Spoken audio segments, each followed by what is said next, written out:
We will assemble two sections of facades, one with a fixed shelf, the other with a shelf for accessories. Insert the outer frames according to the project into the grooves of the bracket. Press on the frame until it is fully installed with the help of the latch.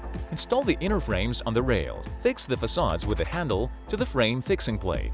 Under the shelf for accessories, there is used a different type of facades of a lower height. Adjust the height of the facades and fix the facades with 3 by 13 mm self-tapping screws to the frame. Adjust the facade vertically and fix it with corners to the frame. Drill additional holes if necessary. Insert the bracket into the frame, having previously removed the frame from the rails. Fix the basket to the frame with holders. Tighten the adjusting nut of the rail to the frame.